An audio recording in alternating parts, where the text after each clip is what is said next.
कंजूस सास। सुरेखा अपने पति देव, बेटे अर्जुन और बहू गीता के साथ अपने एक छोटे से घर में रहा करती थी। सुरेखा बहुत ही कंजूस किस्म की औरत थी। ऐसे ही एक दिन सुरेखा हाथों में सब्जी का थैला लेकर मार्केट जाने लगती है। तभी उसका पति देव सुरेखा से कहता है, अरे भाग्यवान, बाजार जा रही हो तो कुछ पतंगे ले आना, कल मकर संक्रांति है ना। तभी वहाँ सुरेखा की बहू गीता भी आ जाती है और वो अपनी सास से कहती है, और माँ जी साथ में दही, चूड़ा, गजक, रबड़ी, मूंगफली ये सब भी ले आना। पता नहीं कैसा पति, बहू और बेटा मिला है, हर समय पैसे को उड़ाने की सोचते रहते हैं। ये नहीं कि कुछ पैसे बचा लो और इन फिजूल के खर्चों को कम करो। अरे बहू, इन सब चीज की क्या जरूरत है, घर में बनाए तो है तिल के लड्डू, उन्हीं से काम चल जाएगा। ये बोलकर सुरेखा मार्केट जाती है और मार्केट से आते हुए देव और अपने बेटे के लिए कुछ पतंगे खरीद लेती है। घर आने के बाद कितने पैसे खर्च हुए सुरेखा उन सभी का हिसाब करने लगती है। तभी अर्जुन वहां आता है। माँ, पापा ने आपको पतंग लाने को कहा था ना, उनमें से कुछ पतंग देना तो। मैं पापा के साथ ऊपर पतंग उड़ाने जा रहा हूँ। अरे पर बेटा, वो पतंग तो तेरे पापा ने मकर संक्रांति के लिए मंगवाई थी, इसलिए कल ही उड़ाना, आज रहने दे। माँ, आपकी ये कंजूसी करने की आदत कभी नहीं जाएगी। आप मुझे पतंग दो, कल के हम कल देख लेंगे। मार्केट में पतंग खत्म नहीं हुआ है, अगर कम पड़ेंगे तो हम और ले आएंगे। अर्जुन के बोलने पर ना चाहते हुए भी सुरेखा को पतंग देना पड़ता है और अर्जुन कुछ पतंग लेकर छत पर उड़ाने के लिए चला जाता है। थोड़ी देर बाद उनके दरवाजे पर उनकी पड़ोसन सुमित्रा आती है और सुमित्रा गीता के हाथ में कुछ तिल के लड्डू देती है, जिसके बाद गीता भी किचन में से कुछ तिल के लड्डू एक टिफिन में पैक करके सुमित्रा को देने के लिए जाने लगती है। तभी सुरेखा रसोई में आ जाती है और गीता के हाथों से टिफिन लेकर बोलती है, अरे बहू, ये क्या कर रही है? टिफिन भर के लड्डू देना जरूरी है क्या? अब सुरेखा टिफिन के सारे लड्डू निकालकर उसमें बस एक लड्डू रखकर टिफिन गीता को वापस कर देती है। आप ठीक है, ले आप जाकर ये टिफिन सुमित्रा को दे दे। पर माँ जी, उन्होंने हमें इतने सारे लड्डू दिए और हम उन्हें ये एक लड्डू देंगे, अच्छा थोड़ी ना लगेगा। अरे तो क्या हो गया, उनके घर में भी तो लड्डू बने हुए हैं ना। और अगर इसी तरह टिफिन भर भर के तू पड़ोसियों को लड्डू बांटने लगेगी तो सारे लड्डू खत्म हो जाएंगे। फिर तेरे ससुर और तेरा पति दोनों कहेंगे, लड्डू तो तुमने दिया ही नहीं, अब हम अपने स्टाफ को क्या दें? इसलिए इतना ही काफी है, जा आप दे दे। एक काम कीजिए माँ जी, ये लड्डू आप खुद ही सुमित्रा आंटी को दे दीजिए, मैं नहीं जाने वाली। ये बोलकर गीता वहां से चली जाती है और सुरेखा खुद जाकर सुमित्रा को तिल के लड्डू का टिफिन देती है। सुमित्रा टिफिन देखकर हैरान हो जाती है और मन ही मन खुद से कहती है, इस कंजूस ने आज टिफिन में लड्डू दिया है, जरा टिफिन खोलकर देखूं तो। जैसे ही सुमित्रा टिफिन खोलकर देखती है, उसमें एक लड्डू देखकर सुरेखा से कहती है, अरे बहन, इतने सारे लड्डू देने की क्या जरूरत थी। अब एक काम करो, ये लड्डू भी तुम ही रख लो, ठीक है? मैं चलती हूँ, हैप्पी मकर संक्रांति।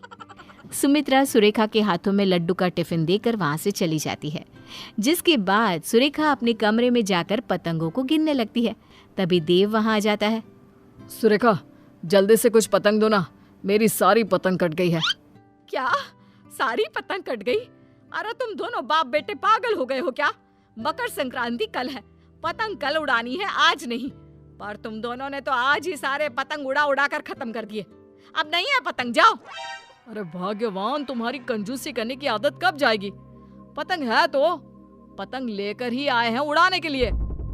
हाँ तो पर कल उड़ाना ना पतंग। अब अर्जुन को भी नीचे बुला लो, खाना खाने का समय हो गया है वैसे भी। जिसके बाद सुरेखा के कहने पर देव अर्जुन के साथ नीचे आता है और सब खाना खाने बैठते हैं। खाना खाने के बाद गीता सबके लिए तिल के लड्डू लेकर आती है और सबको 2-2 तिल के लड्डू दे देती है। ये देखकर सुरेखा अपनी बहू से कहती है, अरे ये सारे लड्डू आज ही खत्म कर देगी क्या? पहले तो सुमित्रा के लिए इतने सारे लड्डू पैक कर दिए और अब सबको घर में बांट रही है। अरे मकर संक्रांति कल है, कल कुछ नहीं करेगी क्या? माँ जी, अभी बहुत सारे लड्डू बचे हुए हैं, अगर उनमें से कुछ खा भी लिए तो क्या फर्क पड़ेगा?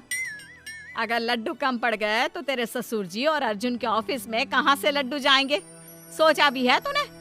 अरे जानती है ना इन दोनों बाप बेटे को मकर संक्रांति खत्म होते ही ऑफिस में सबको लड्डू बांटने का शौक है। माँ जी, हद होती है कंजूसी की भी। ये बोलकर गीता वहां से अपने रूम में चली जाती है। सुरेखा भी मुंह बनाकर अपने कमरे में चली जाती है।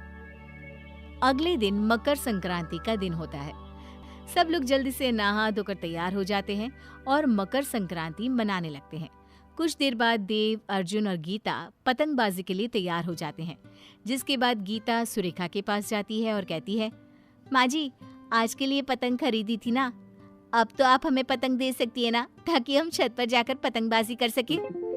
हाँ हाँ देती हूँ। ये बोलकर सुरेखा पतंग लेने के लिए जाती है, जहाँ उसने अपने 2 पालतू तोतों को रखा होता है।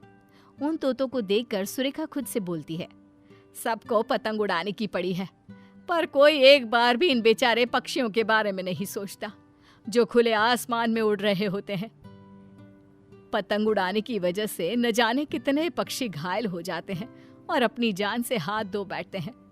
पतंग उड़ाने के लिए सब पूरी तरह से तैयार हो जाते हैं और अपनी सेफ्टी भी कर लेते हैं ताकि उन्हें चोट ना लगे, पर पक्षियों के बारे में कोई नहीं सोचता। ये बोलकर सुरेखा सारे पतंग लाकर गीता को दे देती है। तभी वहां देव और अर्जुन आते हैं और कहते हैं, क्या कर रही हो गीता? हम कब से तुम्हारा छत पर इंतजार कर रहे हैं और तुम हो जो पतंग लेकर नीचे खड़ी हो। अच्छे से तैयारी कर लेना। हाँ हाँ भाग्यवान, पूरी तरह से तैयारी कर ली है, कुछ नहीं होगा हमें अब। चलो अब। मैं आप सबकी नहीं, उन मासूम पक्षियों की बात कर रही हूँ जो बोल भी नहीं सकते। न जाने आज कितने मासूम पक्षी इन पतंग के मंझों से घायल हो जाएंगे। आप लोगों का क्या है, आप तो मजे कर लेंगे, पूरे दिन पतंग उड़ा लेंगे, पर जान से हाथ कौन गवाएगा?